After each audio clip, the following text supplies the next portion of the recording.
Reflections. Your daily dose of strength and motivation. Reflections.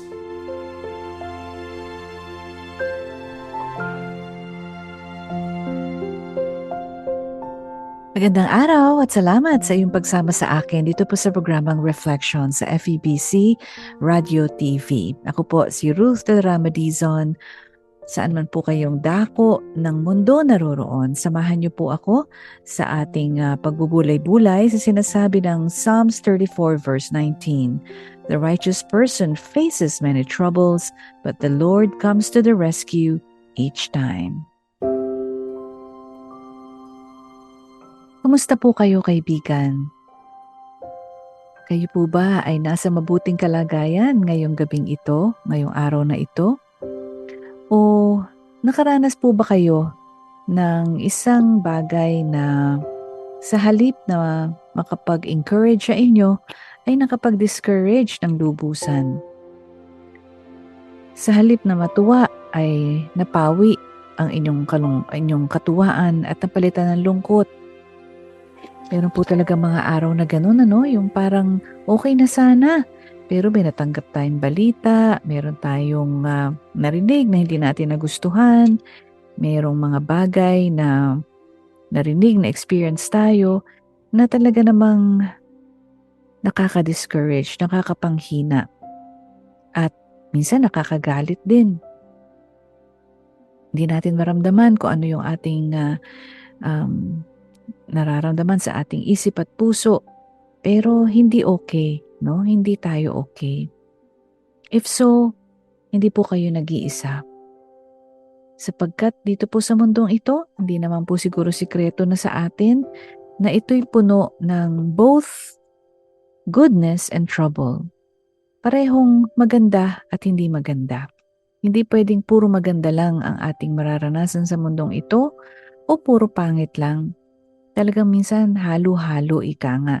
May maganda, may hindi maganda. Kaya't kung ikaw ay nakaranas ng hindi maganda ngayong araw na ito, hindi po kayo nag-iisa. Si King David po, na ang buhay ay na-record sa maraming bahagi ng Old Testament, ay sanay na sa mga disgrasya, pahamak, danger, trouble, and constantly siya ay nag-threaten ng kanyang mga enemies at minsan nga ay humaharap pa sa mga impending death o yung parabang siya ay nalalapit na sa kanyang wakas, no? And yet, inspired by the Holy Spirit, he wrote in Psalm 34:19, "The righteous person faces many troubles, but the Lord comes to the rescue each one." Alam niyo po, itong verse na to ang bumungad sa akin nung isang araw na para bang may dumating na not so good news in our lives, and talagang nakakagulat, nakakabigla at nakakapanghina. And yet, ito ang naging yakap ng Panginoon sa amin sa araw na ito. And this is the verse that I'm reading to you, that the righteous person faces many troubles, but the Lord comes to the rescue each time. Tingnan po natin, hindi sinabi doon na the wicked will face many trouble. Siguro sabi natin, sana nga wicked na lang, Pero ang sabi rito, the righteous faces many troubles, but the Lord comes to the rescue each time. If there's one thing that we can depend on, ito po ay ang katotohanan na ang Diyos ay buhay, siya ay aktibo, at siya ay lagi nang kasama natin sa ating buhay, maging yung mahihirap na bahagi ng ating buhay. Pero sino ba yung righteous person na sinasabi rito ni David? Sabi naman kasi sa ibang parts ng Bible, di ba? No one is righteous daw, not even one. Sabi sa Romans 3:10 and Psalm 14 verse 3. At meron pong trick dito para maunawaan natin itong parabagang contradiction at first glance. First of all is that righteousness cannot be achieved, but it can be given.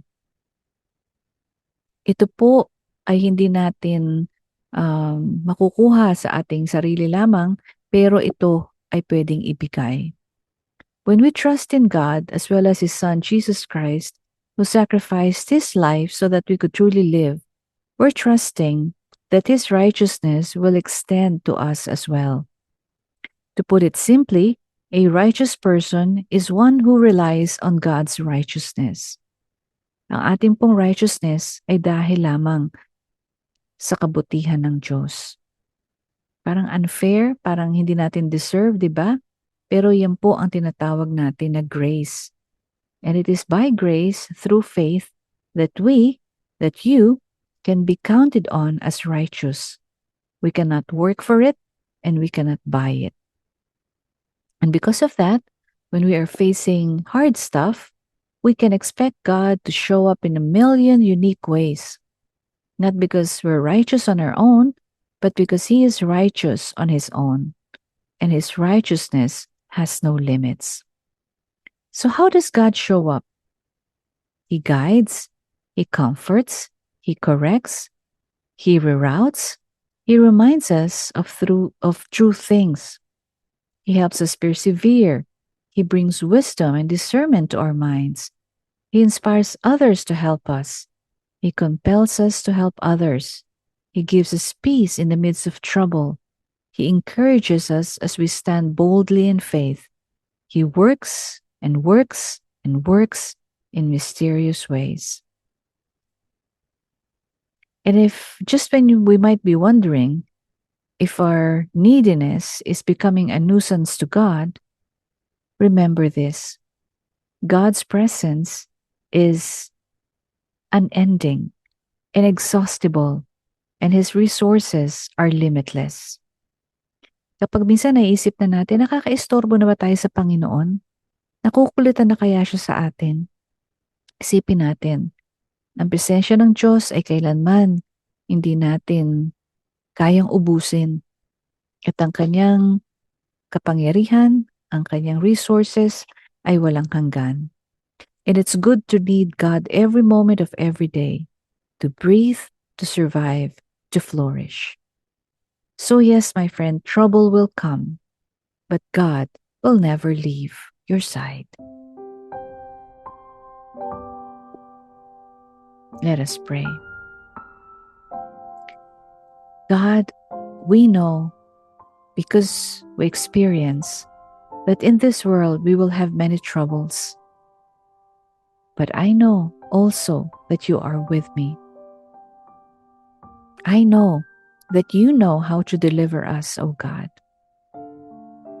And we know that whatever comes our way, you will never leave us nor forsake us, and we can always stand on your truth and on your word. We're grateful that we can trust you to guide and protect us as we go through hard circumstances.